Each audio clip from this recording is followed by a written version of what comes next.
Algunas historias no se apagan con el paso del tiempo.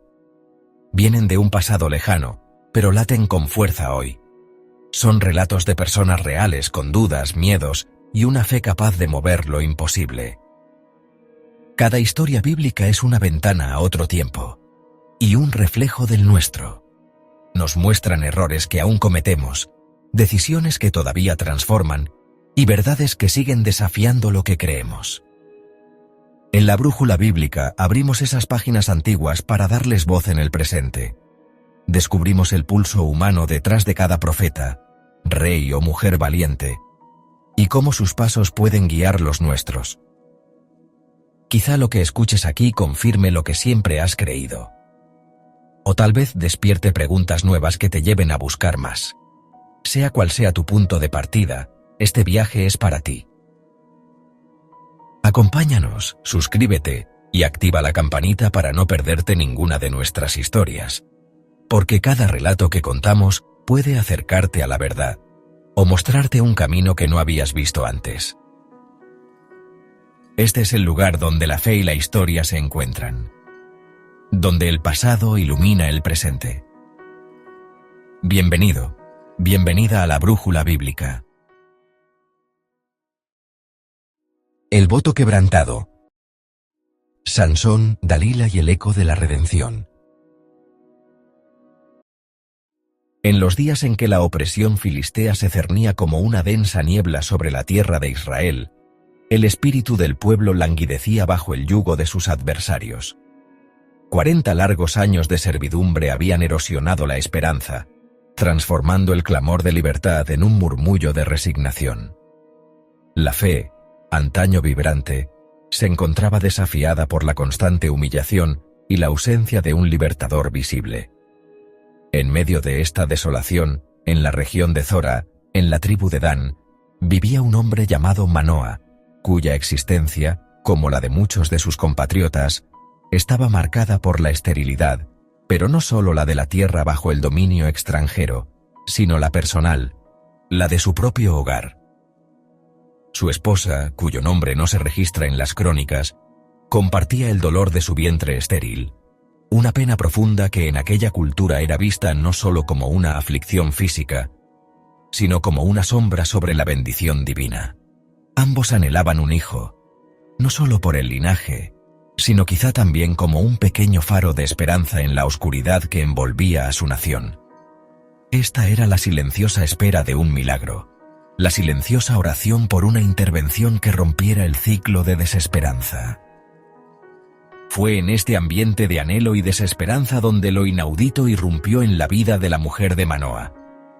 Mientras ella se encontraba sola, quizá inmersa en sus pensamientos o en las tareas cotidianas, una figura de resplandor inusual se manifestó ante ella. No era un hombre común.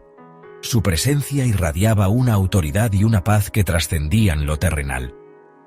Este mensajero celestial le dirigió palabras que resonaron con el poder de una promesa divina, palabras que desafiaban toda lógica y experiencia. «He aquí que tú eres estéril y nunca has tenido hijos, pero concebirás y darás a luz un hijo», le anunció con una claridad que disipó cualquier duda sobre su origen. Para una mujer que había cargado con el peso de la esterilidad durante años, esta declaración no era solo una buena nueva, era un terremoto emocional, la promesa de una vida que se gestaría donde antes solo había vacío. El brillo en los ojos del mensajero y la solemnidad de sus palabras sellaron la veracidad de su mensaje, preparando el terreno para una revelación aún más profunda sobre el destino de este hijo milagroso. La sorpresa se mezclaba con una fe incipiente, una semilla de esperanza plantada en el suelo árido de su corazón. Pero la revelación no se detuvo en la mera promesa de un nacimiento. El mensajero divino delineó un camino específico y sagrado para el niño que estaba por venir, un camino que comenzaba incluso antes de su primera respiración. Las instrucciones eran claras y categóricas, marcando al futuro hijo como alguien apartado para un propósito superior desde el vientre de su madre. «Ahora pues, guárdate de beber vino ni sidra, no comas cosa inmunda», le advirtió la figura celestial, extendiendo las restricciones del voto nazareo no solo al niño, sino a la mujer que lo llevaría en su seno. Cada elección dietética, cada bebida, se convertía en un acto de consagración, una preparación consciente para la misión divina que el niño estaba destinado a cumplir. Esta disciplina no era un mero capricho, sino un prerequisito espiritual, una forma de establecer un lazo inquebrantable con lo sagrado, diferenciando a este hijo de todos los demás. La mujer comprendió la magnitud de la tarea, la seriedad de la abstinencia y la profunda reverencia que debía tener por la vida que comenzaba a gestarse bajo tan extraordinarias condiciones, sintiendo ya el peso y la gloria de la responsabilidad impuesta sobre ella y su descendencia. La segunda parte de la instrucción divina profundizaba aún más en la singularidad del voto que recaería sobre el niño, un distintivo visible y permanente de su consagración. El mensajero continuó su dictado con una claridad inconfundible. Porque este niño será nazareo a Dios desde su nacimiento, y la navaja no pasará sobre su cabeza. Esta prohibición sobre el corte del cabello no era una mera costumbre estética. Era el sello físico de un pacto sagrado, una señal externa de una dedicación interna y total a la voluntad divina. El cabello largo y sin cortar serviría como un recordatorio constante, tanto para el niño como para todos los que lo vieran, de su estatus especial, de su separación para un propósito santo. Este voto, a diferencia de otros nazareatos temporales, era de por vida, inquebrantable, una marca de identidad que lo ligaría a su Creador desde el día de su nacimiento hasta el final de sus días. La mujer procesaba estas palabras, comprendiendo que el hijo que Dios le concedería no sería un niño cualquiera, sino un instrumento elegido, cuyo poder y destino estarían intrínsecamente ligados a la fidelidad de este voto singular.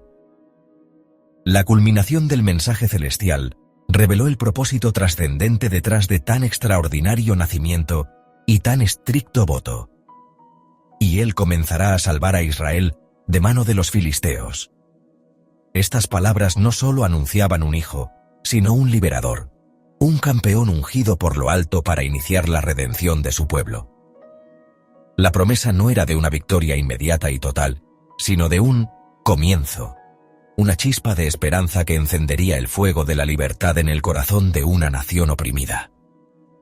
La mujer de Manoa, abrumada por la magnitud de lo que había presenciado y oído, no dudó un instante en compartir la portentosa noticia con su esposo. Corrió hacia él, con el corazón desbordado por una mezcla de asombro, temor reverente y una alegría apenas contenida. «Un varón de Dios vino a mí», le relató, cuyo aspecto era como el aspecto de un ángel de Dios, terrible en gran manera, y yo no le pregunté de dónde ni quién era, ni él me dijo su nombre. Su relato era fiel y exacto, transmitiendo no solo las palabras, sino también la impresión profunda y la santidad de aquel encuentro, la certeza de que una intervención divina se había manifestado en su hogar. Al escuchar el relato de su esposa, Manoa, aunque impactado por la grandiosidad del acontecimiento, sintió la necesidad de una confirmación más personal y de una guía más explícita. Su fe era profunda, pero también lo era su sentido de responsabilidad ante una tarea de tal magnitud. Un hijo nacido bajo un voto nazareo de por vida, destinado a ser un liberador de Israel, requería una crianza excepcional, un entendimiento claro de los caminos divinos. No se trataba de una falta de fe en las palabras de su esposa, sino de un deseo sincero de sabiduría y discernimiento para cumplir con la voluntad del Altísimo. Con humildad y fervor, Manoa elevó su voz en oración, clamando a la fuente de toda sabiduría. «Ah, Señor mío, yo te ruego que aquel varón de Dios que enviaste vuelva ahora a venir a nosotros y nos enseñe qué hayamos de hacer con el niño que ha de nacer». Su petición no era por una señal de duda, sino por una instrucción detallada, un manual divino para la educación de un hijo tan singular, reconociendo la inmensidad del encargo y su propia limitación humana para afrontarlo sin la guía celestial. La respuesta a la humilde súplica de Manoa no se hizo esperar, manifestando la atención divina a los corazones sinceros y a las peticiones con propósito. En un acto de gracia y confirmación, el mensajero de Dios volvió a aparecer, y esta vez, el escenario fue aún más significativo. La mujer de Manoa se encontraba nuevamente sola en el campo, cuando la figura celestial se hizo visible ante ella, con la misma majestad y resplandor que en la ocasión anterior. La certeza de su presencia no le permitió demoras.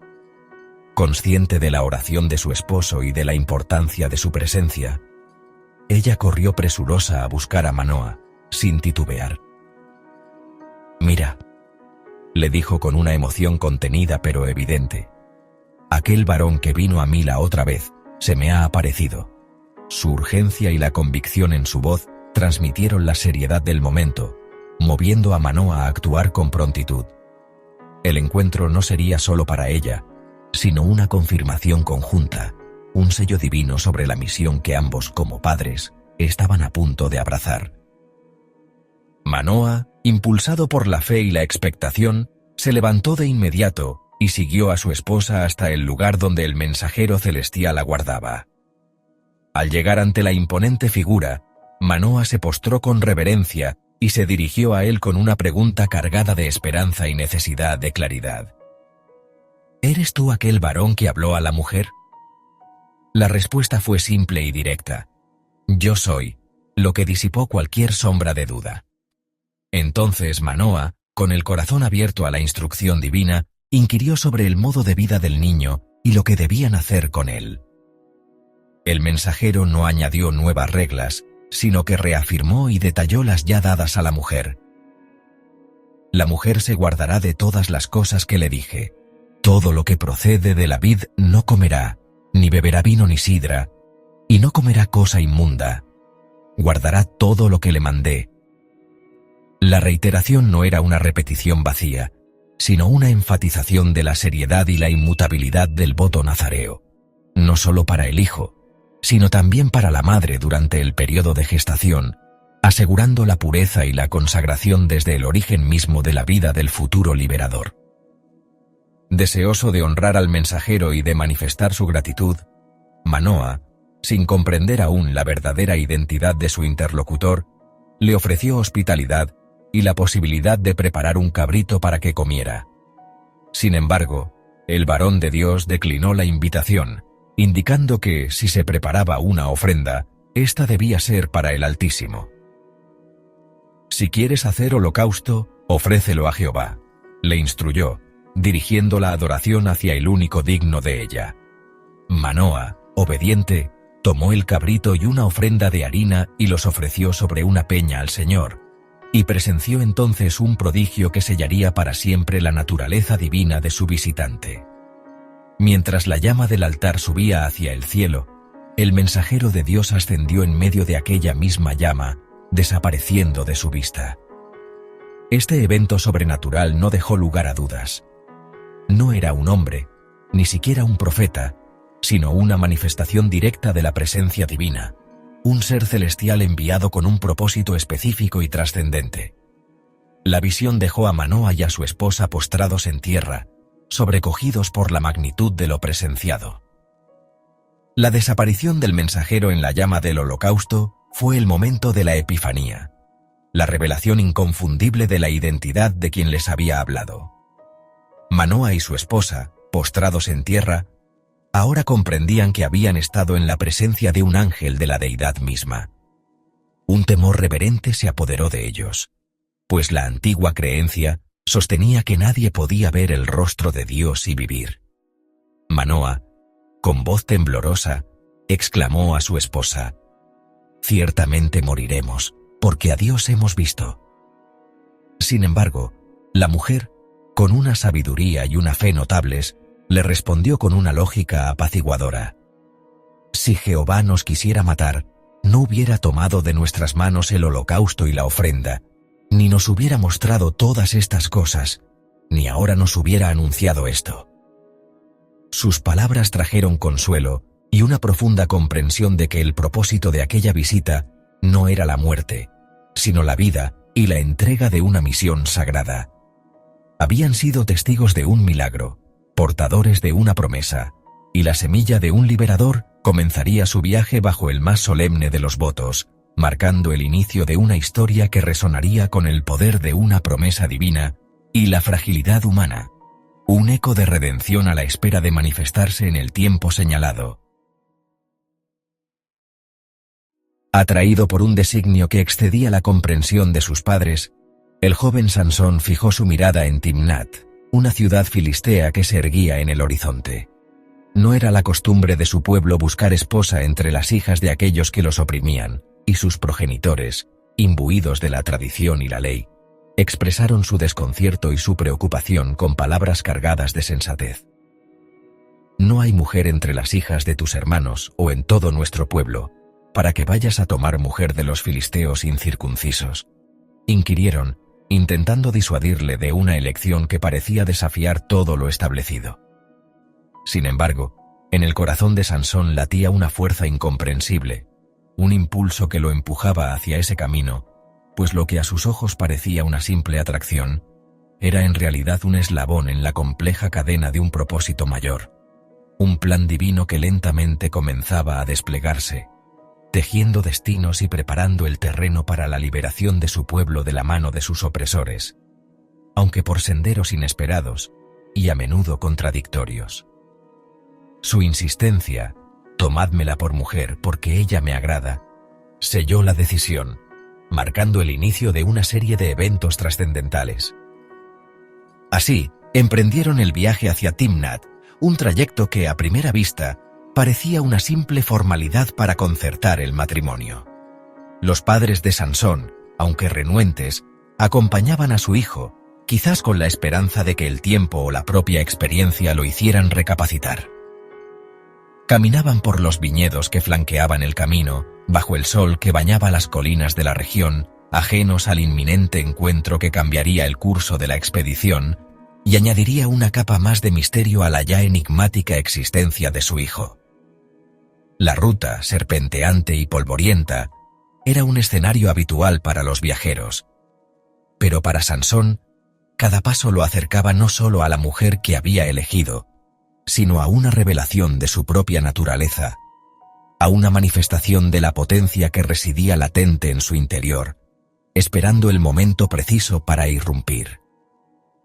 El aire tranquilo de la tarde se cernía sobre ellos, un silencio que pronto sería desgarrado por un rugido ancestral, un sonido que anunciaría la irrupción de lo extraordinario en lo cotidiano, un presagio de la singularidad de su llamado y de la fuerza que lo acompañaría. De repente, en medio de la aparente calma de los viñedos, la quietud fue brutalmente quebrantada. Un joven león, feroz y hambriento, surgió de entre la maleza con un rugido ensordecedor, lanzándose directamente hacia Sansón. Era una emboscada repentina, un ataque de la naturaleza salvaje que buscaba su presa con instinto primario. La bestia, con sus garras afiladas y sus fauces abiertas, representaba un peligro mortal, una amenaza ineludible que paralizaría a cualquier hombre común.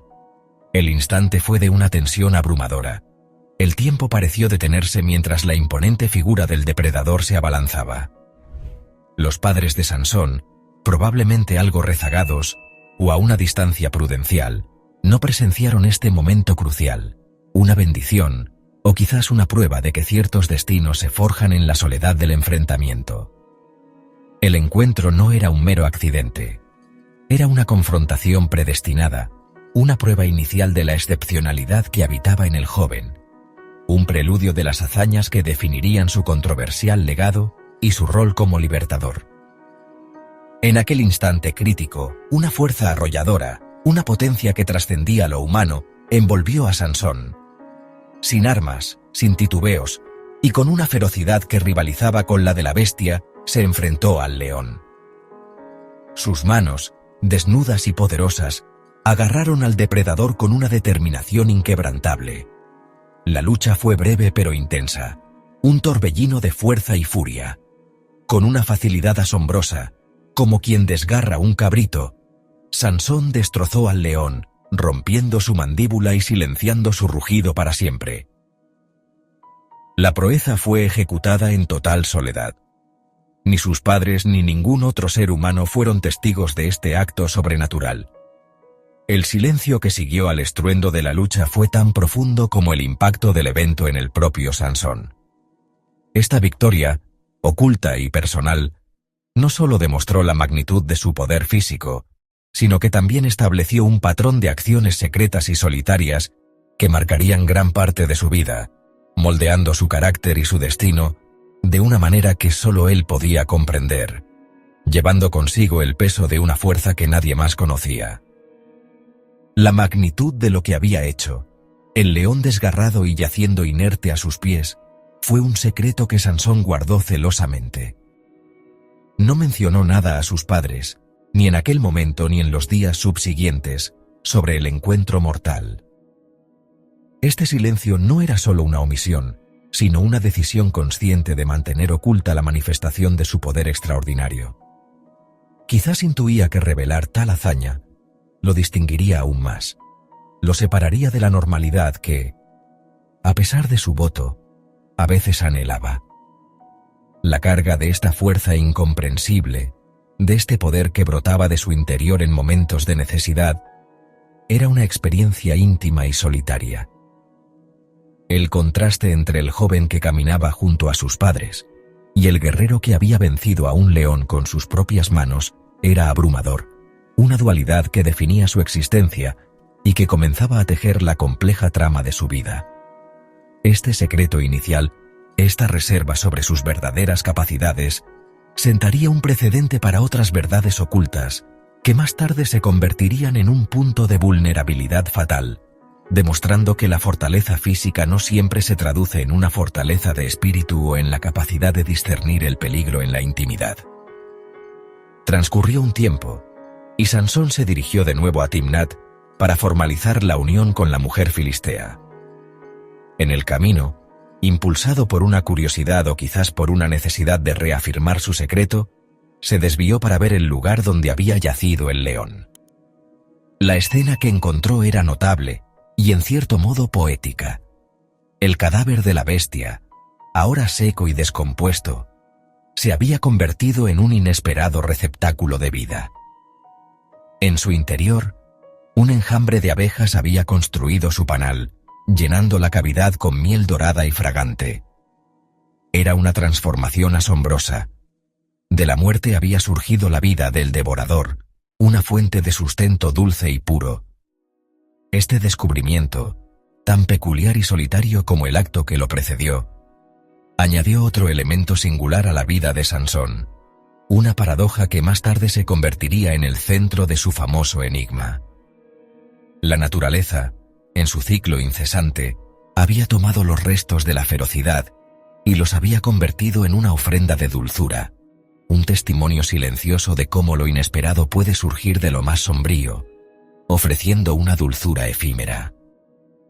Sin dudarlo, Sansón tomó de la miel con sus manos, consumiéndola mientras continuaba su camino. Era un festín solitario, un placer simple pero significativo, nacido de un evento extraordinario. Al reunirse con sus padres, les ofreció parte de la miel, compartiendo la dulzura sin revelar la fuente inusual de la que provenía.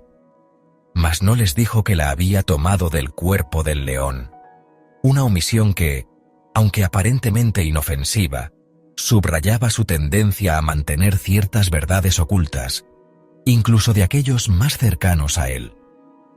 Este acto, el de tocar un cadáver y luego comer de su producto, podría haber sido visto como una transgresión sutil de su voto nazareo, que prohibía el contacto con cualquier cuerpo muerto. Sin embargo, Sansón operaba bajo sus propias reglas, o quizás bajo una comprensión única de las implicaciones de su fuerza y su destino. La miel, dulce y tentadora, se convirtió en un símbolo de la dualidad de su existencia. Una bendición obtenida de una circunstancia prohibida, un deleite que llevaba consigo la sombra de un secreto, tejiendo aún más la compleja red de su vida y sus decisiones. Llegó el momento de la celebración de la boda, un banquete que, según la costumbre de la época y la región, se extendía por 7 días. Los filisteos, como era su tradición, designaron a 30 jóvenes para que acompañaran a Sansón, sirviendo como sus compañeros durante la fiesta. En medio de la algarabía y el regocijo, Sansón, con su mente aguda y su espíritu juguetón, decidió proponer un enigma, un desafío que brotaba directamente de su experiencia secreta y que pondría a prueba la inteligencia de sus anfitriones. Era una apuesta audaz, una forma de entretenerse y quizás de reafirmar su singularidad frente a los filisteos. El ambiente festivo se prestaba para tales juegos de ingenio, pero Sansón sabía que su acertijo era inescrutable para cualquiera que no conociera la verdad oculta detrás de sus palabras, lo que lo convertía en una trampa ingeniosa, un juego de palabras que solo él podía ganar, y que, en última instancia, serviría como catalizador para el estallido de un conflicto mucho mayor entre él y sus opresores, marcando un punto de inflexión en su relación con el pueblo filisteo. Con una sonrisa enigmática, Sansón propuso el reto a sus 30 compañeros filisteos. «Si en los 7 días del banquete me declaráis y descubrís el enigma, yo os daré 30 vestidos de lino y 30 vestidos de fiesta». La apuesta era considerable, un incentivo material que reflejaba la riqueza de la ocasión. Luego, pronunció las palabras que encerraban su secreto. Del devorador salió comida, y del fuerte salió dulzura. El acertijo, aparentemente simple en su estructura, era un laberinto de significado para quienes no poseían la clave. Los filisteos, hombres de su tiempo y cultura, se esforzaron por descifrarlo, consultando entre sí, buscando en su conocimiento de la naturaleza o en sus proverbios alguna pista que los llevara a la solución. Sin embargo, cada intento era infructuoso. La respuesta permanecía elusiva, oculta detrás de la experiencia personal e intransferible de Sansón. La frustración comenzó a crecer entre ellos a medida que los días del banquete transcurrían sin que pudieran desentrañar el misterio, convirtiendo la inicial diversión en una creciente irritación y un desafío a su orgullo. Al tercer día, la impaciencia de los filisteos se transformó en una hostilidad palpable. Incapaces de resolver el enigma por sus propios medios, recurrieron a la coerción, dirigiéndose a la recién desposada de Sansón con amenazas veladas y palabras llenas de malicia.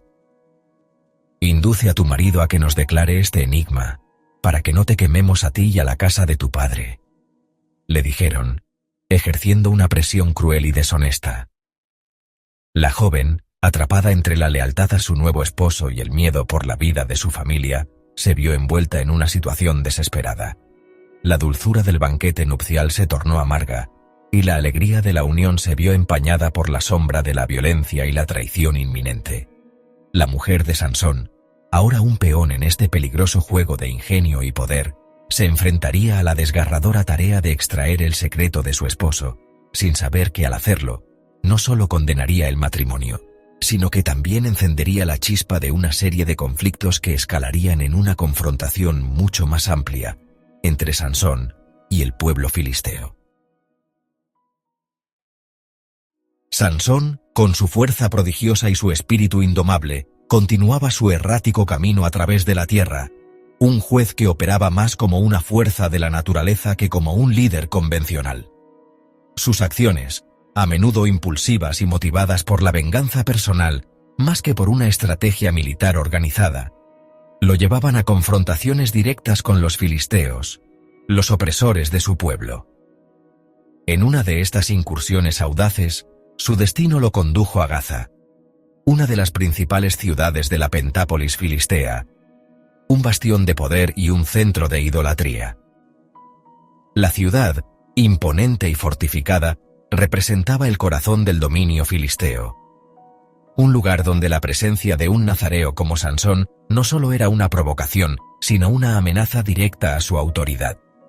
Su llegada, quizás motivada por un deseo de confrontación o por una simple atracción, no pasó desapercibida, encendiendo de inmediato las alarmas entre los habitantes y sus gobernantes, quienes veían en él la personificación de la resistencia israelita y una afrenta constante a su orgullo y a su hegemonía. La noticia de su presencia se propagó como un incendio, alcanzando los oídos de aquellos que anhelaban su captura.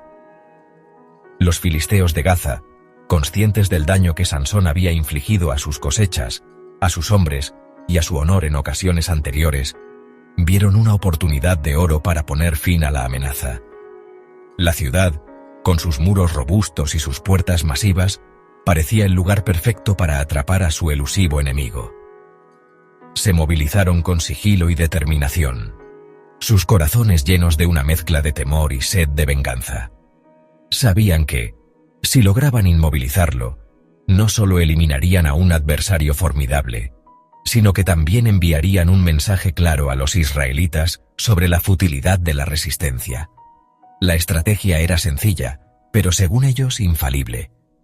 Esperar el momento oportuno, cuando la noche cubriera la ciudad con su manto de oscuridad, y asaltarlo por sorpresa, confiando en la superioridad numérica y en el elemento de la sorpresa para someterlo y, finalmente, deshacerse de él para siempre. Con la caída de la noche, los filisteos se posicionaron estratégicamente, ocultándose en las sombras, listos para ejecutar su plan. «Le esperaremos hasta la mañana, y entonces le mataremos», susurraban entre ellos, sus voces apenas audibles en la quietud nocturna.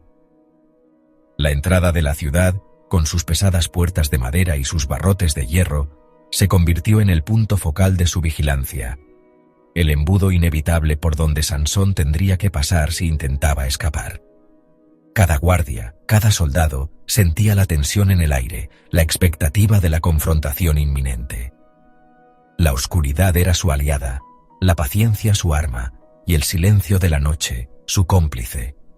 Creían tenerlo acorralado, atrapado dentro de sus muros, su destino sellado antes del amanecer. La arrogancia filistea se mezclaba con una cautela necesaria, pues habían aprendido, por las malas, a no subestimar la fuerza sobrenatural de su adversario, cuya reputación de invencibilidad ya era legendaria. Sin embargo, Sansón, dotado de una perspicacia que a menudo se veía eclipsada por su impetuosidad, no era ajeno a la atmósfera de peligro que lo rodeaba. Aunque sus decisiones personales a veces lo llevaban a situaciones comprometedoras, su espíritu, alimentado por una fuerza divina, le confería una aguda sensibilidad a las intenciones de sus enemigos. La quietud inusual de la noche, el silencio cargado de espera, no pasó desapercibido para él. Percibió la trampa, el cerco invisible que se cerraba a su alrededor. La idea de esperar hasta el amanecer, de ser atacado en un momento de vulnerabilidad, era impensable para quien había desafiado leones y ejércitos. Su mente, aunque a veces nublada por sus pasiones, ahora estaba clara en su objetivo: escapar, y hacerlo de una manera que no solo lo liberara, sino que también humillara a sus captores de una forma memorable y devastadora, convirtiendo su estrategia en una humillante derrota pública. Así, en el corazón de la noche, cuando el sueño más profundo envolvía a la mayoría de la ciudad y los guardias filisteos creían tenerlo bajo control, Sansón se levantó. Su determinación era inquebrantable, su fuerza, una manifestación del poder divino que residía en él, a pesar de sus imperfecciones. No se contentó con simplemente evadir la trampa. Su espíritu lo impulsó a una acción que trascendería la mera fuga. Se dirigió hacia las puertas de la ciudad, esas estructuras colosales que representaban la seguridad y la autoridad de Gaza, el símbolo de su invulnerabilidad. Con una audacia que desafiaba toda lógica humana, sus manos se posaron sobre los gigantescos postes que sostenían las dos hojas de la puerta, sobre el pesado cerrojo de hierro que las aseguraba, y con una fuerza que solo podía ser descrita como sobrenatural, comenzó a arrancarlos de sus cimientos, con un estruendo que, aunque amortiguado por la noche, resonaría en la historia. La magnitud de lo que estaba haciendo era incomprensible para la mente humana. No era solo abrir una puerta, era desmantelar una fortificación. Las dos hojas de la puerta, cada una un pesado armazón de madera reforzado, junto con sus postes y el robusto cerrojo, representaban un peso que ningún hombre, por fuerte que fuera, podría siquiera mover, mucho menos arrancar de su lugar y cargar. Los ingenieros filisteos habían diseñado esas puertas para resistir asedios, para ser el último baluarte contra invasores. Pero ante Sansón, esos símbolos de invencibilidad se volvieron tan frágiles como ramas secas. Su acción no fue un acto de violencia ciega, sino una demostración calculada y estratégica de un poder que superaba con creces cualquier defensa humana. Era una burla directa a la confianza filistea en sus propias estructuras y una prueba innegable de que la mano divina operaba a través de este hombre, a pesar de su naturaleza compleja y a menudo contradictoria. Una vez que las hubo arrancado de sus goznes y de los cimientos que las anclaban al suelo, Sansón no las abandonó. Con una facilidad asombrosa, como si transportara un fardo ligero, se cargó al hombro los postes, las puertas y el cerrojo, todo el conjunto macizo que minutos antes había sellado la entrada a la poderosa Gaza. Imaginar la escena es visualizar la personificación de la fuerza divina caminando en la oscuridad, con el símbolo de la seguridad filistea cargado sobre su espalda. Este acto no era solo una fuga, sino una declaración de superioridad, un desafío monumental a todo el poderío filisteo. Los guardias que habían planeado su muerte dormían o estaban apostados, inconscientes de la humillación que se estaba gestando, de cómo su ciudad estaba siendo despojada de su orgullo y de su seguridad por un solo hombre, bajo el amparo de la noche, dejando un vacío inmenso en la entrada de su fortaleza y una herida profunda en el orgullo de sus habitantes. Con su increíble carga, Sansón emprendió un viaje que demostraba no solo su fuerza, sino también su resistencia. No se conformó con depositarlas en las afueras de la ciudad. Su destino era más simbólico y geográficamente significativo. Caminó una distancia considerable, ascendiendo una colina que se alzaba frente a Hebrón, una ciudad de gran importancia para los israelitas. Y las llevó sobre sus hombros, y las subió a la cumbre del monte que está delante de Hebrón. Este acto de llevar las puertas de Gaza a una colina visible desde un territorio israelita no era casual. Era una exhibición pública de su victoria, un trofeo colosal plantado en la tierra de sus antepasados, un recordatorio palpable del poder que lo acompañaba y de la debilidad de sus opresores. Cada paso que daba con esa carga era una reafirmación de su misión, una humillación para los filisteos y una chispa de esperanza para su propio pueblo oprimido. Cuando el sol se levantó sobre Gaza, revelando el crudo amanecer, los guardias filisteos se encontraron con una visión que debió helarles la sangre y llenarlos de una ira impotente. Las puertas de su gloriosa ciudad, el baluarte de su defensa, habían desaparecido. El vacío en la muralla era un testimonio mudo de una fuga audaz e inexplicable, una burla a su vigilancia y a su poder. La vergüenza y la frustración debieron ser abrumadoras. El hombre al que creían tener atrapado no solo había escapado, sino que se había llevado consigo el símbolo mismo de su autoridad y seguridad. La noticia de este increíble acto se habría extendido rápidamente, no solo por Gaza, sino por toda la Pentápolis filistea, avivando aún más el odio y el deseo de venganza contra Sansón, pero también infundiendo un nuevo nivel de temor hacia este juez de fuerza sobrehumana, cuya presencia era una constante amenaza. Este episodio de las puertas de Gaza no fue un evento aislado, sino una pieza fundamental en el complejo mosaico de la vida de Sansón. Sirvió como una poderosa demostración de su fuerza inigualable, un regalo divino que, paradójicamente, a menudo parecía desvincularse de una disciplina espiritual rigurosa. La facilidad con la que desmanteló y transportó las defensas de una de las ciudades más poderosas de sus enemigos subrayó la invulnerabilidad física que poseía, pero también prefiguró la arrogancia que lo llevaría a subestimar otros tipos de trampas. Esta proeza, aunque victoriosa, no puso fin a la tensión con los filisteos, sino que la intensificó, marcando un punto de no retorno en su conflicto. La búsqueda de Sansón por parte de los filisteos se hizo más implacable, y él, a su vez, continuaría su camino, cada vez más confiado en su fuerza, pero también, quizás, cada vez más ciego a las sutilezas de las debilidades humanas que, eventualmente, serían explotadas por aquellos que buscaban su caída.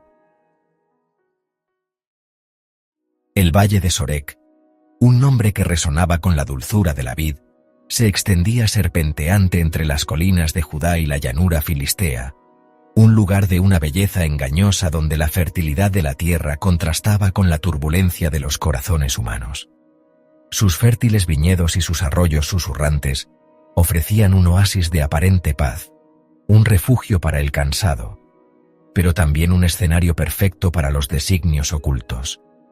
Fue en este enclave de verdor y sombra donde la figura de Dalila emergió, una mujer cuya presencia era tan cautivadora como el paisaje que la rodeaba.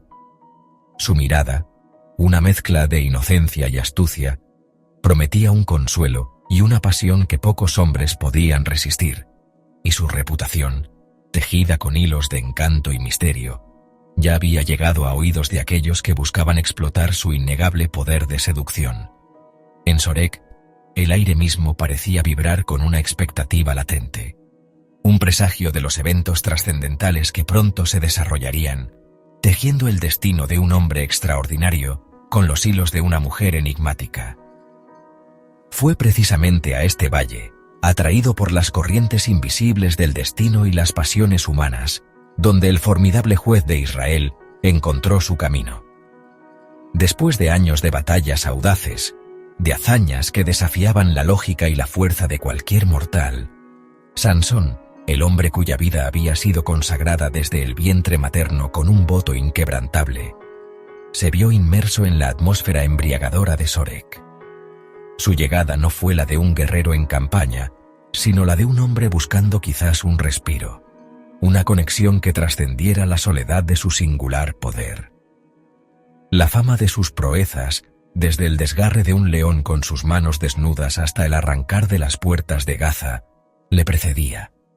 Pero en el valle, la fuerza bruta parecía ceder ante una nueva clase de poder, uno mucho más sutil y peligroso, el de la atracción humana. Su corazón invencible en el campo de batalla comenzaba a mostrar una vulnerabilidad que ni él mismo había reconocido. Dalila, consciente de la leyenda que rodeaba a Sansón, no era una simple espectadora de su llegada. Su mente, aguda y perceptiva, ya había medido el potencial de esta nueva relación, no solo por la atracción personal, sino por las promesas veladas de recompensa. Ella encarnaba la antítesis de la devoción y el propósito que habían marcado la vida del nazareo. Su lealtad no estaba con su pueblo ni con un llamado divino, sino con el beneficio propio y la influencia que podía ejercer. Su belleza no era un fin en sí misma, sino una herramienta, afilada y calibrada para penetrar las defensas más robustas. Los murmullos del valle, que hablaban de su astucia y su capacidad para manipular los corazones, no eran exagerados. Ella poseía una inteligencia emocional instintiva, una habilidad para leer las debilidades ajenas y explotarlas con una paciencia calculada, convirtiéndose en el epicentro de una trama que cambiaría el curso de la vida de Sansón para siempre. La sombra de la codicia y la venganza se cernía sobre el idílico valle, tejida por los señores de los filisteos, los eternos adversarios de Israel. Habían visto a Sansón desbaratar sus ejércitos, humillar a sus dioses y desafiar su dominio con una fuerza sobrehumana que no podían comprender ni contrarrestar.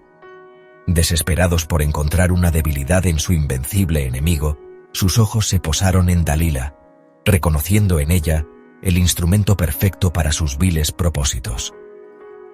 La propuesta que le hicieron fue tentadora y corruptora.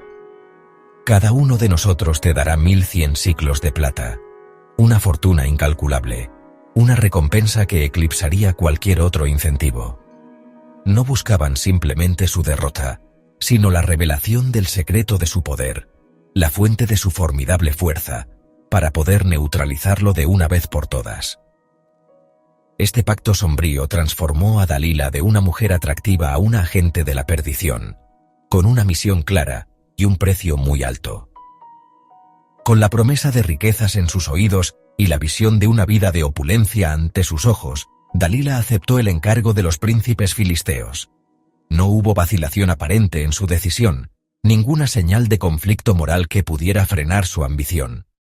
Su corazón, ya predispuesto a la conveniencia, se endureció ante la perspectiva de la inmensa fortuna que le aguardaba. Su tarea era clara: seducir a Sansón, y bajo el velo de la intimidad y la falsa devoción, sonsacarle el secreto de su fuerza. Esta aceptación marcó el inicio de un juego peligroso, una danza macabra entre el amor fingido y la traición calculada. El valle de Sorek, que hasta entonces había sido un lugar de encuentros y pasiones, se transformó en el escenario de una elaborada estratagema, donde cada palabra, cada caricia, cada mirada de Dalila se convertía en un paso más hacia la aniquilación de un hombre. La relación entre Sansón y Dalila floreció, al menos en apariencia, con la intensidad de un fuego que consume rápidamente. Él, acostumbrado a la soledad de su fuerza y a la distancia impuesta por su consagración, encontró en Dalila una compañía, una calidez que quizás había anhelado en secreto. Se sumergió en la dulzura de sus atenciones, en la aparente sinceridad de su afecto, sin percibir las capas de engaño que envolvían cada uno de sus gestos. Su corazón, que había permanecido invulnerable a los ejércitos, se abría ahora a la influencia de una mujer, una conexión emocional que se sentía genuina y profunda. Esta entrega progresiva fue el primer eslabón en la cadena de su cautiverio, un abandono de la cautela que había caracterizado su vida hasta entonces, sustituido por una confianza ciega que lo dejaba expuesto a las maquinaciones que se tejían a su alrededor. Con una maestría calculada, Dalila comenzó su labor de zapa. Sus preguntas no eran directas ni amenazantes al principio, se disfrazaban de curiosidad inocente, de una preocupación por el bienestar de su amado, o de un deseo de comprender la singularidad que lo hacía tan especial. «Yo te ruego que me declares en qué consiste tu gran fuerza y cómo podrás ser atado para ser dominado», inquiría con una voz suave y persuasiva, sus ojos fijos en los de él, buscando la más mínima fisura en su armadura. Eran interrogantes envueltas en la intimidad, en momentos de cercanía y vulnerabilidad, diseñadas para desarmar cualquier sospecha. La repetición de estas preguntas, cada vez con mayor insistencia, era una técnica de erosión psicológica, una forma de desgastar la resistencia de Sansón, de acostumbrarlo a la idea de compartir sus secretos más íntimos. Ante las primeras indagaciones de Dalila, Sansón, aún ajeno a la traición que se cocinaba, respondió con una mezcla de picardía y desdén. Su espíritu, acostumbrado a jugar con la muerte y a burlarse de sus enemigos, no percibió la seriedad mortal de las preguntas. En lugar de revelar la verdad, optó por la fantasía, inventando soluciones absurdas para su supuesta debilidad. Mencionó 7 mimbres verdes que aún no están secos, como la clave para su atadura, o cuerdas nuevas que nunca se hayan usado, o incluso 7 guedejas de mi cabeza con la tela y las aprietes con la clavija. Cada respuesta era una estratagema, una broma elaborada para su amada, una forma de mantener el misterio sin desvelar la verdad.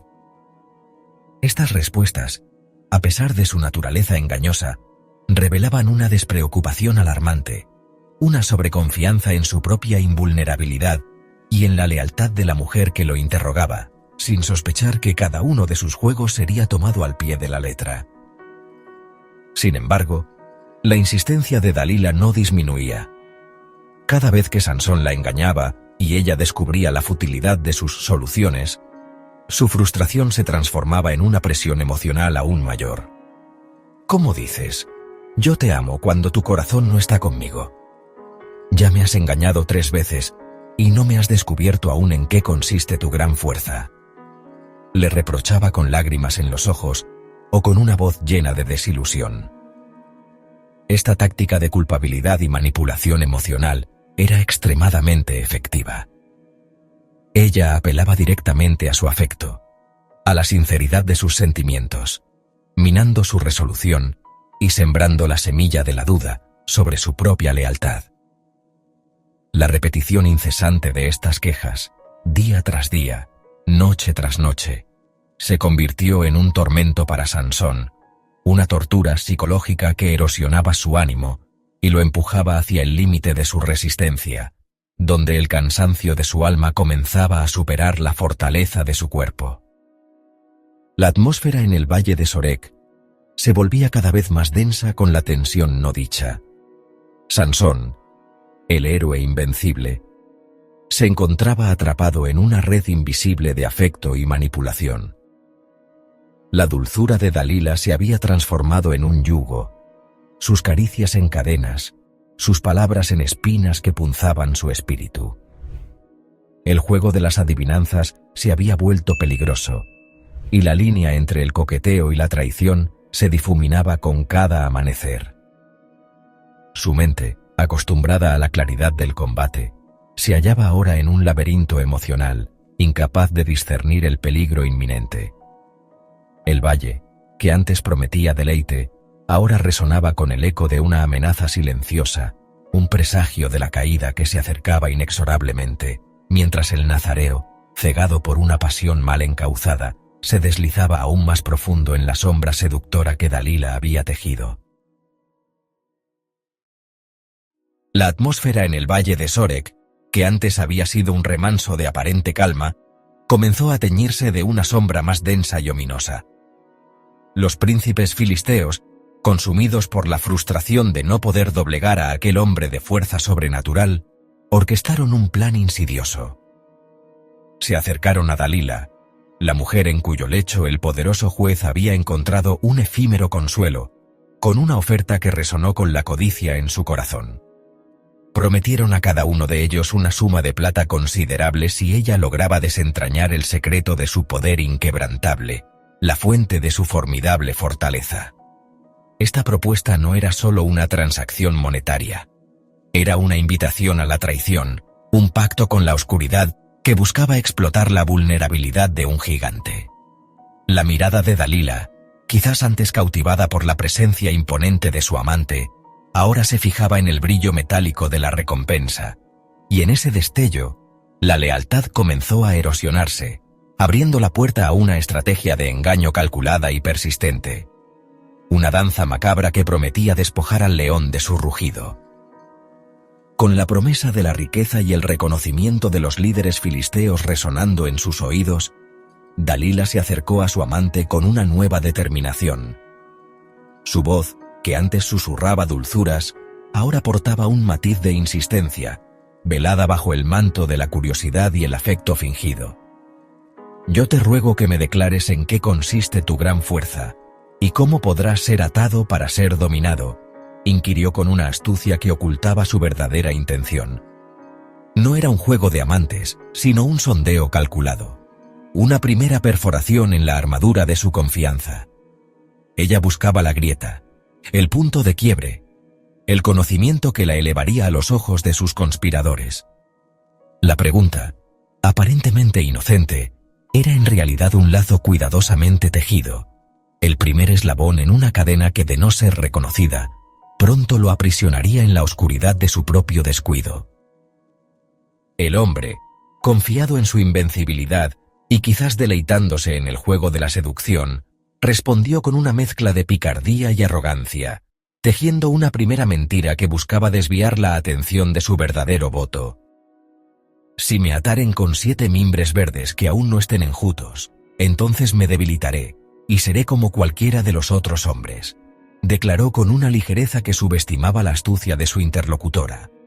Aquellos mimbres, recién cortados y flexibles, simbolizaban una debilidad ilusoria, una burla a la persistencia de Dalila y a la desesperación de los filisteos. En su mente, era un truco simple, una forma de mantener la distancia mientras disfrutaba de la cercanía, sin percibir que cada engaño, por pequeño que fuera, era una concesión que erosionaba la santidad de su compromiso divino y lo acercaba al abismo de su perdición. Dalila, sin perder un instante y con una obediencia aparente que disfrazaba su traición, tomó las palabras de su amante como una instrucción. Procuró diligentemente los 7 mimbres verdes que aún no se habían secado, sus manos ágiles y sus movimientos calculados. Esperó el momento propicio, la quietud de la noche o la placidez de su sueño, para llevar a cabo la primera fase de su plan. Con una calma inquietante, lo ató con aquellas cuerdas vegetales, asegurándose de que el nudo fuera firme, aunque superficial. Mientras tanto, en una cámara contigua o escondidos entre los pliegues de la vegetación que rodeaba la casa, un grupo de hombres filisteos aguardaba en silencio, sus corazones latiendo con la expectativa del éxito, listos para abalanzarse sobre su formidable enemigo en cuanto la señal fuera dada, sin saber el poder que aún residía en el hombre dormido. El silencio tenso se rompió abruptamente, con un grito que pretendía ser de alarma, pero que en realidad era la señal convenida. Dalila exclamó con voz aguda: «Sansón, los filisteos sobre ti». El eco de sus palabras resonó en la habitación, arrancándolo de su letargo con una sacudida. Los hombres, que hasta ese momento habían permanecido ocultos en la oscuridad de la emboscada, irrumpieron en la estancia con armas en mano, esperando encontrar a su presa indefensa y atada, finalmente a su merced. La escena estaba meticulosamente preparada. El gigante atado, los enemigos acechando, la traidora observando.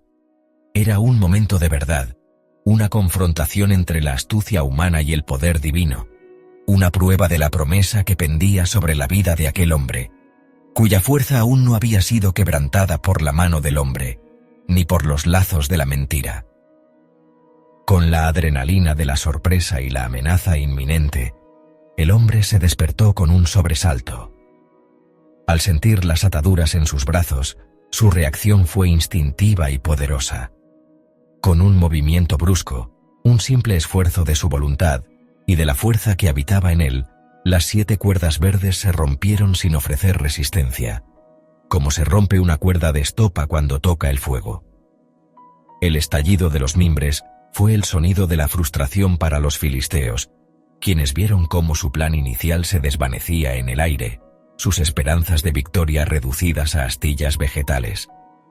La invencibilidad de su adversario se manifestó una vez más, dejando en claro que la debilidad que él había descrito era una farsa, un velo para ocultar una verdad que aún permanecía intocable e incomprensible para sus enemigos.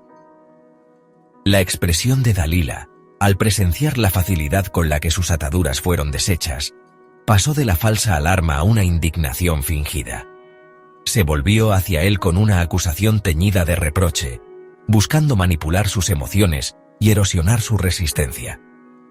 «He aquí tú me has engañado, y me has dicho mentiras», espetó con voz herida, como si la traicionada fuera ella y no él, quien estaba siendo objeto de un complot. Su táctica era clara: usar su propia decepción como palanca para inducir culpa y obligarlo a revelar la verdad. Ella no solo quería el secreto, quería que él se lo entregara voluntariamente, bajo la presión de su afecto y la amenaza de su desaprobación. Era una danza psicológica, donde la verdad se ocultaba bajo capas de engaño y la confianza se convertía en una herramienta de destrucción. A pesar de la flagrante evidencia de la traición y la clara advertencia de la emboscada, el hombre permaneció ciego a la verdadera naturaleza de la mujer que compartía su intimidad. Su orgullo y su confianza en su propia astucia le impidieron ver el abismo que se abría a sus pies. En lugar de huir o confrontar la duplicidad de Dalila, optó por continuar el peligroso juego, subestimando la persistencia de la codicia y la determinación de los filisteos.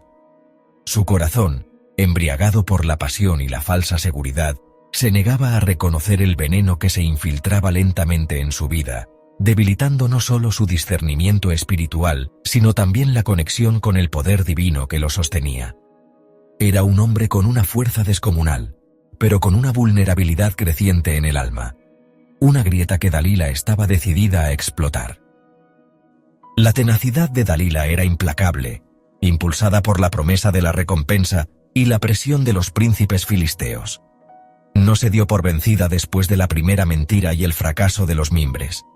Su estrategia era la gota que horada la piedra, la insistencia que desgasta la voluntad más fuerte.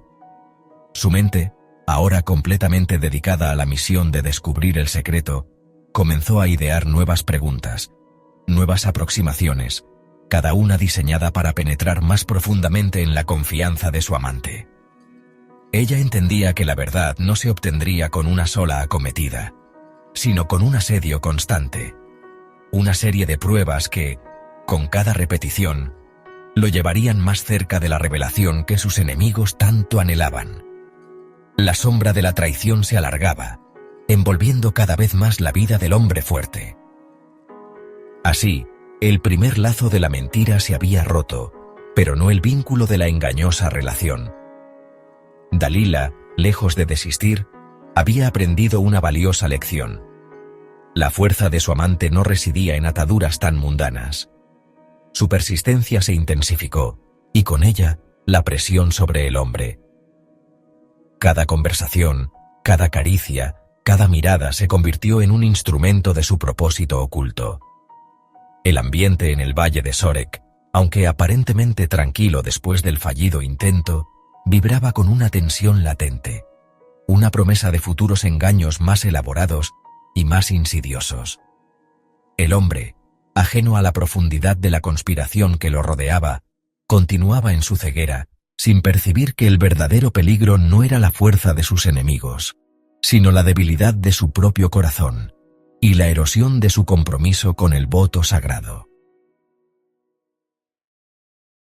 El aire en el valle de Sorek, que antes había prometido un refugio de dulzura y afecto, se tornaba ahora espeso con la tensión de una indagación incesante. Dalila, frustrada por sus intentos fallidos de desvelar el secreto de su fuerza, no se dio por vencida. Su estrategia cambió sutilmente, pasando de la trampa burda a la erosión persistente, una danza de palabras y gestos diseñada para minar la voluntad más férrea. Con una voz que podía ser tanto meliflua como acusatoria, se acercaba a él, no con la red en la mano, sino con la pregunta en los labios, una y otra vez. Sus ojos, que prometían devoción, ahora reflejaban una herida ficticia, una profunda tristeza por la aparente falta de confianza de quien decía amarla. Era una táctica sutil pero devastadora, una marea constante que buscaba socavar los cimientos de su resolución, haciéndole sentir que cada negativa era una afrenta personal, un rechazo a la intimidad que ella, con tanta astucia, simulaba anhelar. La atmósfera se cargaba de una presión invisible, un peso que se posaba sobre el alma del hombre, invitándolo a ceder, no por fuerza, sino por agotamiento emocional. Bajo el sol ardiente, o la luna plateada que bañaba el valle, la escena se repetía con una monotonía inquietante. Los aromas de las vides y los olivos, que deberían haber traído paz, se mezclaban con el aroma de la insistencia. Dalila no le permitía descanso. En cada conversación, en cada momento compartido, su voz volvía sobre el mismo tema, como una gota de agua que con el tiempo perfora la piedra más dura. «He aquí, me has engañado y me has dicho mentiras. Descúbreme, pues ahora, ¿cómo podrás ser atado?», le reprochaba con un tono que mezclaba lamento y reproche, haciendo que la verdad de sus palabras pareciera ser la máxima prueba de su amor. Ella no buscaba una respuesta rápida, sino una capitulación lenta, una rendición del espíritu antes que del cuerpo.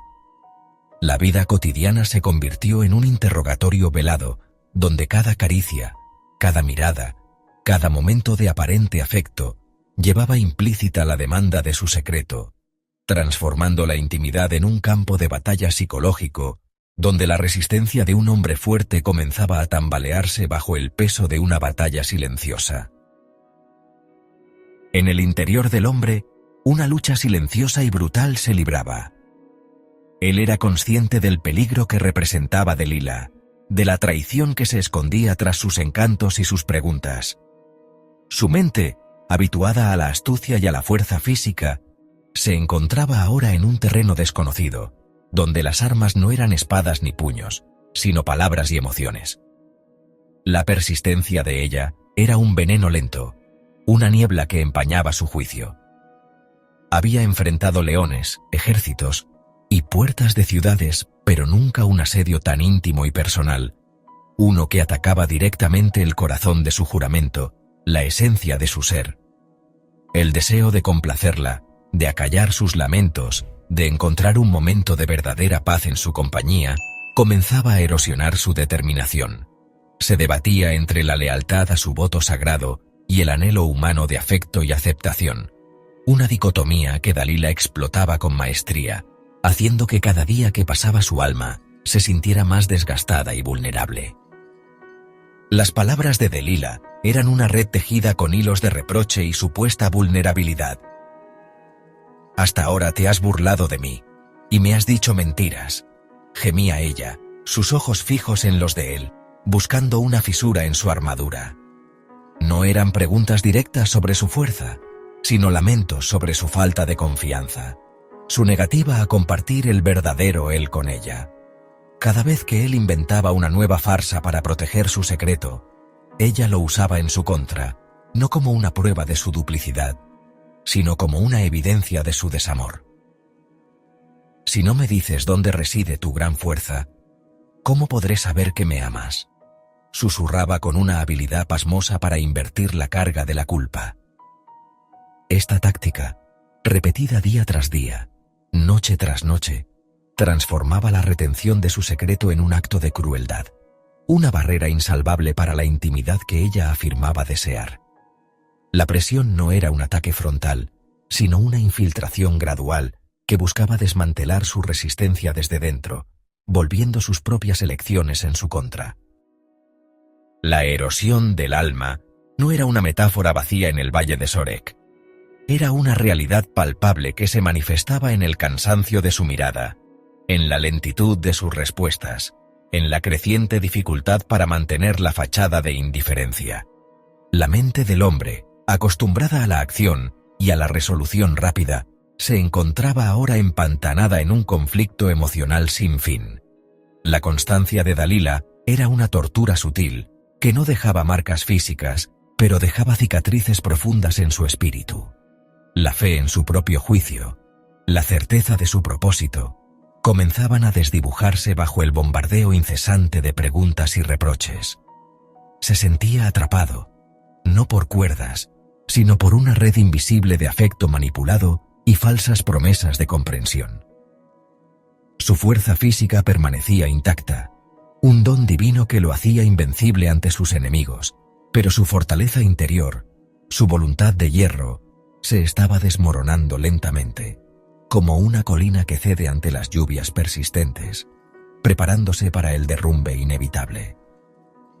En sus momentos de soledad, o en el silencio que seguía a las insistentes preguntas de Dalila, el hombre debió de librar batallas internas de una intensidad desgarradora. Recordaría, sin duda, el pacto sagrado que lo ataba desde antes de nacer, la promesa de una vida dedicada a un propósito mayor. Pero la voz de Dalila, resonando en su mente, cuestionaba la validez de ese aislamiento autoimpuesto, la carga de un secreto que lo separaba de la mujer que él, quizás, creía amar. ¿Era el amor verdadero incompatible con la verdad? ¿Podría encontrar la paz si simplemente cedía, compartiendo lo que sentía como una carga? La tentación no era solo la de revelar un secreto, sino la de liberarse de la presión constante, de la soledad que a menudo acompaña a aquellos marcados por un destino único.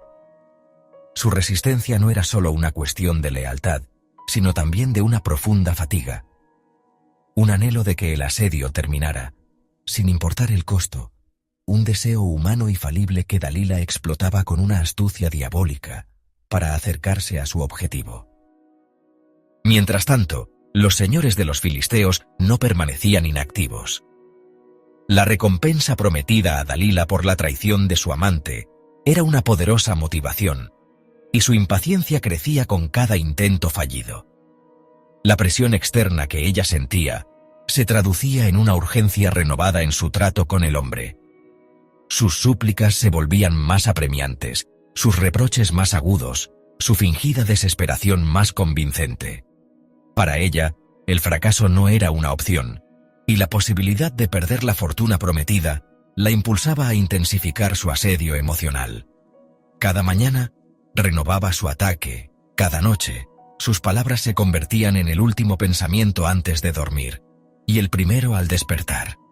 Era un ciclo implacable, una espiral descendente en la que el hombre se veía cada vez más envuelto, sin poder escapar del torbellino de emociones y expectativas que Dalila, con una mezcla de ambición y astucia, creaba a su alrededor, acercándolo inexorablemente al momento en que su resistencia se quebraría por completo. Los días se sucedían, y con ellos, los pequeños pero significativos deslizamientos en la resolución del hombre. Sus primeras respuestas habían sido invenciones audaces, casi burlescas, destinadas a despistar a Dalila y quizás a probar los límites de su paciencia. Pero a medida que la presión se intensificaba, la naturaleza de sus engaños comenzó a cambiar. Ya no eran meras invenciones, sino respuestas que se acercaban peligrosamente a la verdad, aunque aún disfrazadas. Había hablado de 7 mimbres verdes, luego de cuerdas nuevas, y después de tejer sus 7 guedejas en la tela del telar. Cada una de estas respuestas, aunque falsas, representaba una concesión, un paso más cerca de la línea que había jurado no cruzar. Era como si, inconscientemente, estuviera probando el terreno, midiendo la reacción de Dalila, o quizás aliviando la presión de su propio secreto al compartir fragmentos de la verdad, sin darse cuenta de que cada fragmento era un eslabón en la cadena que ella estaba tejiendo para atarlo. El juego psicológico de Dalila era magistral en su simplicidad y crueldad. Ella no solo lo presionaba para que revelara su secreto, sino que lo hacía sentir culpable por no hacerlo. Sus lágrimas, sus suspiros, sus acusaciones de que él no la amaba de verdad porque le ocultaba el secreto de su corazón, eran herramientas poderosas. «Tú no me amas, pues no me has descubierto dónde está tu gran fuerza», le decía una y otra vez, hasta que la frase debió de resonar en su cabeza, incluso cuando ella no estaba presente. Él, el hombre de fuerza inconmensurable, se encontraba impotente ante esta manipulación emocional. Su orgullo, su masculinidad, su mismo sentido de la justicia, se veían comprometidos por la insistencia de esta mujer que había logrado infiltrarse no solo en su hogar, sino en su mente, convenciendo a su propio espíritu de que su resistencia era un acto de crueldad, un obstáculo para la felicidad que ella le prometía, y que él, en su debilidad, empezaba a anhelar más que su propio destino. Así, la fortaleza que ninguna espada ni ejército había podido doblegar comenzaba a ceder ante el asedio invisible de la persistencia emocional. El juramento sagrado, que antes había sido una fuente de poder y propósito, se sentía ahora como una pesada cadena, un secreto que lo aislaba y lo atormentaba bajo la mirada incesante de Dalila. La erosión era casi completa. Su voluntad, antes firme como la roca, se había vuelto porosa, permeable a la insistencia y al engaño. La línea entre la verdad y la mentira se difuminaba, y la resistencia se transformaba en una carga insoportable. El hombre, que había sido el terror de sus enemigos, se encontraba ahora al borde de la capitulación, no ante la fuerza bruta, sino ante la sutileza de una seducción que había logrado desgastar su alma hasta el punto de quiebre, preparándolo para el momento en que el último fragmento de su secreto sería arrancado de su corazón, sin que él pudiera o quisiera oponer más resistencia. La persistencia de la mujer del valle de Sorek había horadado los cimientos de su voluntad, no como un golpe demoledor, sino como el incesante goteo sobre la roca, disolviendo su resistencia gota a gota, palabra a palabra. Él, el hombre de fuerza prodigiosa, había resistido embates físicos de ejércitos enteros, había desbaratado trampas con la furia de un león, pero el asedio emocional, la manipulación sutil que se tejía en la intimidad, se revelaba como su verdadera vulnerabilidad. Cada reproche, cada mirada de desilusión fingida, cada lamento por la falta de un amor verdadero y transparente, se había incrustado en su alma, erosionando no solo su paciencia, sino su convicción más profunda. La voz de ella, antes dulce y seductora, ahora se había transformado en un eco constante de acusación, un recordatorio punzante de la supuesta falsedad de sus sentimientos, hasta que la carga se volvió insoportable, pesada como las propias puertas de Gaza que una vez arrancó de sus goznes.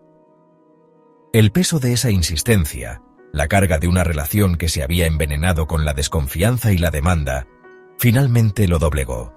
No fue una revelación impulsiva, sino el resultado de una batalla interna agotadora, donde la lealtad a un voto ancestral se enfrentaba al deseo de paz, en el regazo de una mujer que había aprendido a explotar sus debilidades. Ella le apremiaba cada día con sus palabras y le importunaba, de modo que su alma fue fatigada hasta la muerte. Describe la antigua narrativa, pintando un cuadro de extenuación emocional que trascendía lo físico. En ese punto de quiebre, cuando la resistencia mental se desmoronó, el secreto ya no era un baluarte, sino una carga demasiado pesada para sostener. Una verdad que clamaba por ser liberada, aunque su liberación significara el colapso de su propia fortaleza. Su espíritu, habituado a la libertad y a la manifestación divina de poder, se encontraba ahora aprisionado por las cadenas invisibles de la manipulación. Y así, en un momento de debilidad y cansancio profundo, despojó su corazón ante ella, revelando la esencia misma de su pacto con lo divino. Sus palabras, impregnadas de una resignación melancólica, confesaron el sagrado compromiso que había regido su vida desde el vientre materno. Nunca a mi cabeza ha llegado navaja, porque soy nazareo de Dios desde el vientre de mi madre. Si fuere rapado, mi fuerza se apartará de mí, y me debilitaré, y seré como cualquiera de los otros hombres. En esa declaración, no solo desveló el misterio de su fuerza, sino también la profundidad de su identidad y su conexión con el propósito superior para el que había sido elegido. Era un acto de confianza, o quizás de desesperación, un último intento de calmar la marea de preguntas que lo asfixiaba, sin percibir que, al hacerlo, no solo entregaba un secreto, sino que sacrificaba la esencia misma de su ser. La mujer, con una astucia gélida y una determinación inquebrantable, comprendió al instante la magnitud de la confesión. No hubo en ella un atisbo de arrepentimiento o compasión, solo la fría certeza de que finalmente había obtenido la clave de su traición. Sus ojos, que antes simulaban afecto, ahora brillaban con la luz calculada de la victoria. De inmediato, sin perder un segundo, envió mensajeros a los príncipes filisteos, aquellos que habían prometido una recompensa exorbitante por la captura del hombre que tanto los había humillado. «Venid esta vez, porque él me ha descubierto todo su corazón», fue el mensaje, una invitación a la consumación de la infamia, un llamado a la emboscada final. La red estaba tendida, y su presa, por su propia mano, había caminado hacia ella, cegado por una confianza mal depositada que ahora se revelaba como su perdición. Los príncipes filisteos, alertados por la noticia tan esperada, acudieron presurosos al valle de Sorek. Llevaban consigo el dinero prometido, el precio de la traición, y una determinación implacable de someter al hombre que había sido una espina constante en su costado. Con ellos, trajeron los instrumentos de la opresión, las cadenas, las ataduras, todo lo necesario para asegurar a aquel cuya fuerza había desafiado toda lógica. Mientras tanto, la mujer, con una frialdad perturbadora, preparó el escenario para el acto final. Aparentando una intimidad reconfortante, arrulló a Sansón hasta que el cansancio, tanto físico como emocional, lo sumió en un profundo y pesado sueño sobre sus rodillas. La atmósfera en la casa, antes cargada de la tensión de los interrogatorios, ahora se llenaba con la calma engañosa de la víspera de una tormenta, una calma que presagiaba la inminente caída. Con Sansón profundamente dormido, inconsciente de la traición que se cernía sobre él, la mujer llamó a un hombre, un cómplice silencioso que aguardaba en la penumbra. Fue a este hombre a quien se le encomendó la tarea de ejecutar el acto más devastador: cortar las 7 trenzas de su cabeza. El sonido del metal contra el cabello, cada hebra que caía al suelo, representaba no solo la ruptura de un voto nazareo, sino la fragmentación de su identidad, la desintegración de la fuente de su poder. Era un ritual invertido, una profanación sagrada, donde lo que antes era un signo de consagración se convertía en el instrumento de su despojo.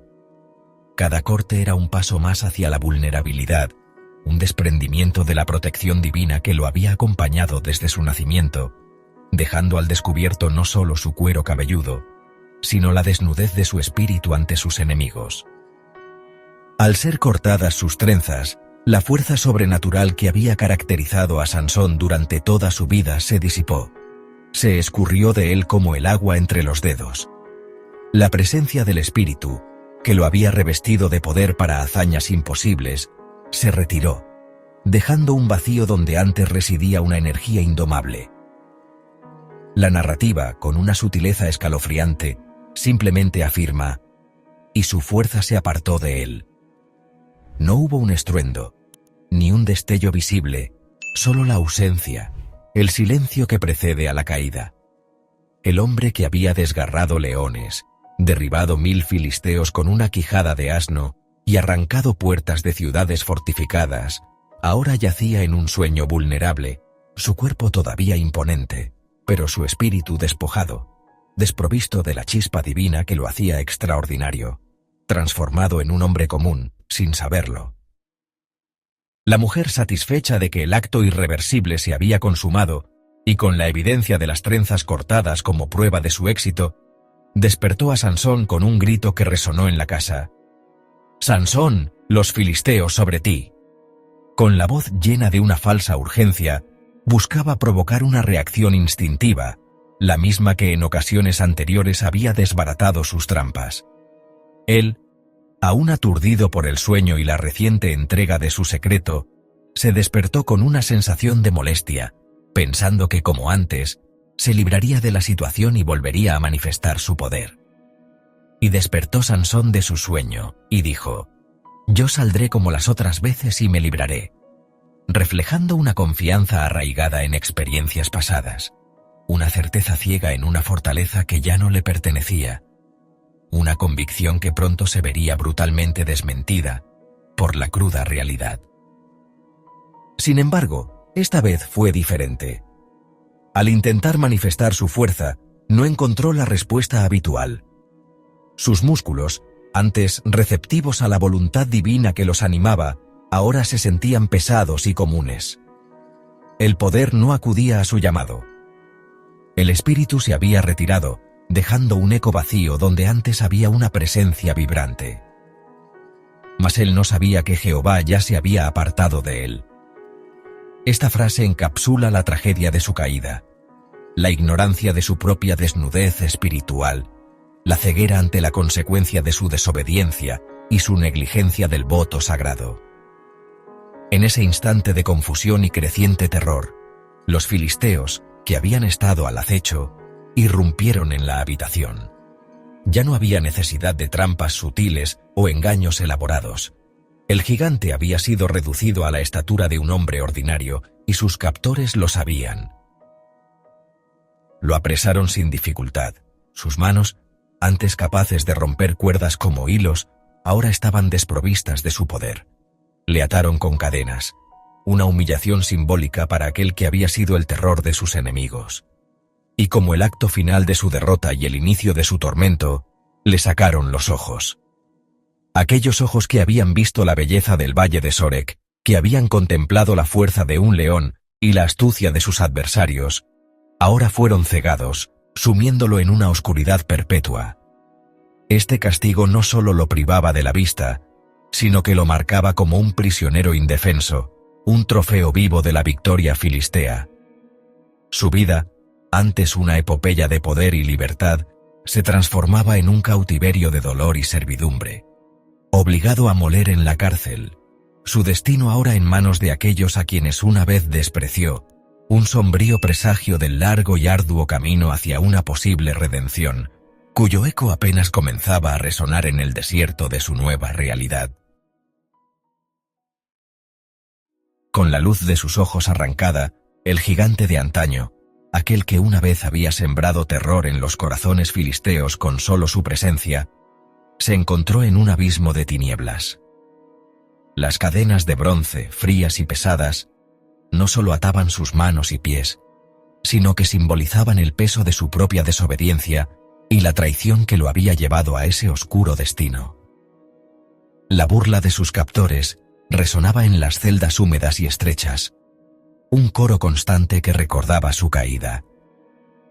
Su fortaleza, antes un don divino, ahora parecía una cruel ironía, pues yacía inmovilizado, despojado de la visión que le permitía navegar el mundo y de la libertad que siempre había dado por sentada. La humillación era profunda, una herida más punzante que cualquier látigo, al saberse un espectáculo de la derrota, un trofeo vivo para un pueblo que él había jurado subyugar.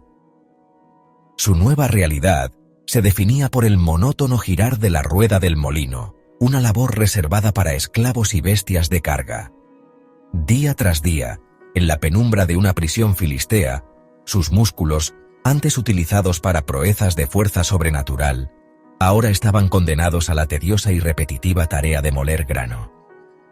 Cada vuelta era un recordatorio silencioso de su negligencia, de cómo había permitido que una debilidad humana socavara un pacto sagrado. Mientras sus espaldas se encorvaban bajo el yugo de la esclavitud y el sudor empapaba su rostro ciego, un cambio imperceptible, pero significativo, comenzaba a manifestarse. El cabello en su cabeza, rapado por la mano traicionera, lentamente iniciaba su crecimiento, una señal tenue, casi imperceptible, de que el voto, aunque quebrantado, no había sido olvidado por completo en las alturas celestiales, y que una chispa de esperanza comenzaba a brillar en la oscuridad de su alma.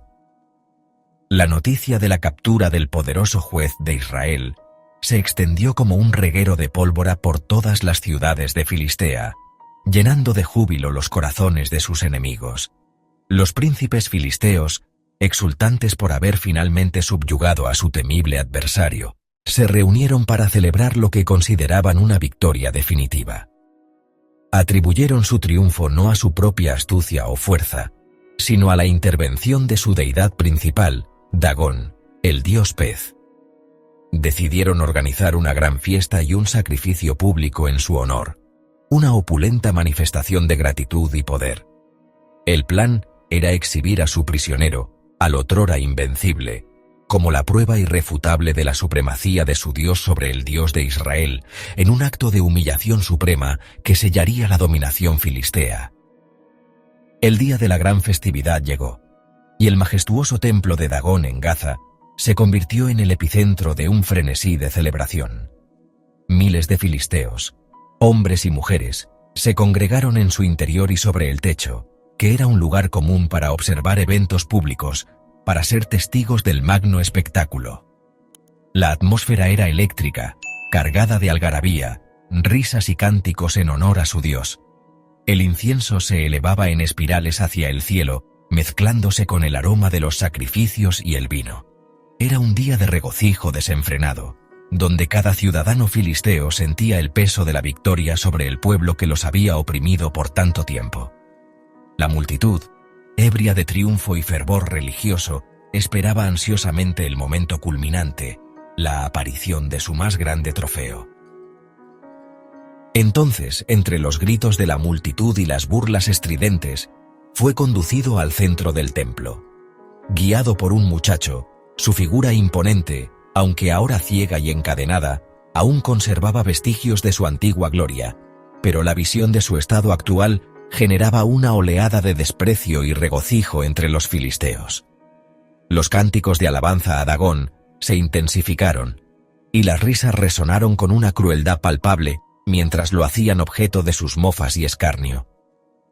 Era la culminación de su humillación pública, un momento diseñado para que su espíritu se quebrara por completo. La multitud, con sus corazones llenos de odio y venganza, exigía más, deseando ver al hombre que había sido su azote, reducido a un mero juguete en sus manos. En medio del estruendo de la multitud y el eco de su propia vergüenza, un cambio sutil comenzó a gestarse en el corazón del prisionero. La oscuridad externa de sus ojos se encontró con una luz interna, una chispa de arrepentimiento y una desesperada súplica por una última oportunidad. Las mofas de los filisteos, los gritos de «Nuestro Dios ha entregado en nuestras manos a nuestro enemigo y al destructor de nuestra tierra, el cual ha multiplicado nuestros muertos», resonaban no solo en sus oídos, sino en lo más profundo de su alma. Allí, en la profundidad de su desesperación, se elevó una oración silenciosa, un clamor que trascendía las barreras del templo y de su propia debilidad. Era una petición no de escape, sino de propósito, de una última manifestación de la fuerza que una vez le había sido otorgada, no para su propia gloria, sino para la vindicación de un pacto que había profanado. Fatigado por las burlas y el agotamiento físico, y con un plan forjándose en su mente, el prisionero se volvió hacia el muchacho que lo guiaba. Con una voz que apenas se elevaba por encima del clamor de la multitud, le solicitó: «Ponme donde yo pueda tocar las columnas sobre las que descansa la casa, para que me apoye sobre ellas». Los filisteos, confiados en su aparente debilidad y en la eficacia de sus cadenas, no vieron amenaza alguna en su petición. Para ellos, era simplemente un ciego pidiendo un lugar de descanso, un objeto de lástima para su entretenimiento. Así, el muchacho, sin sospechar la magnitud del acto que estaba a punto de presenciar, lo guió dócilmente hacia los pilares centrales que sostenían la vasta estructura del templo, acercándolo al punto de no retorno. Con sus manos extendidas, el hombre ciego encontró el frío y rugoso material de las columnas centrales, aquellas que soportaban el peso de todo el edificio y de los miles de espectadores que se agolpaban en su interior y sobre el techo. En ese instante, una oración brotó de lo más profundo de su ser, un ruego sincero y desesperado que resonó en el silencio de su corazón. «Señor Jehová, acuérdate ahora de mí, y fortaléceme, te ruego, solamente esta vez, oh Dios, para que de una vez tome venganza de los filisteos por mis dos ojos». No era un clamor por su vida, sino por una última manifestación del poder divino a través de él, una ofrenda final de su fuerza para cumplir el propósito para el cual había sido llamado, incluso en su más profunda caída y humillación. Reuniendo una fuerza que trascendía lo humano, una potencia renovada que parecía surgir de las profundidades de su ser y de la respuesta a su plegaria, se apoyó con todo su peso sobre las dos columnas centrales, una con la mano derecha y otra con la izquierda. Sus músculos, antes atados y debilitados, se tensaron con una intensidad sobrehumana. La estructura del templo, diseñada para resistir el tiempo y la multitud, comenzó a gemir bajo la presión. Las piedras crujieron, el techo se resquebrajó, y el pánico se apoderó de la multitud que, un momento antes, se deleitaba en su miseria. El suelo vibró, el aire se llenó de polvo y escombros, y los gritos de alegría se transformaron en alaridos de terror, mientras la majestuosa casa de Dagón comenzaba a ceder estrepitosamente. En un estruendo ensordecedor, el templo de Dagón se derrumbó sobre los príncipes filisteos y sobre toda la multitud que se encontraba en su interior y sobre el techo. El polvo y el caos envolvieron la escena, silenciando abruptamente la celebración y la burla. El hombre, que había juzgado a Israel por 20 años, encontró su final en medio de la destrucción, pero no sin antes haber infligido un golpe devastador a sus enemigos, más grande que todos los que había causado en vida. Su muerte, paradójicamente, se convirtió en su acto más poderoso, un testimonio trágico pero innegable de que, a pesar de sus flaquezas y del voto quebrantado, la mano divina aún podía obrar a través de él para cumplir sus propósitos. Así, el eco de la redención resonó en la caída de Dagón, un recordatorio sombrío de que incluso en la derrota más profunda, la fe y el arrepentimiento pueden encender la llama de un propósito trascendente.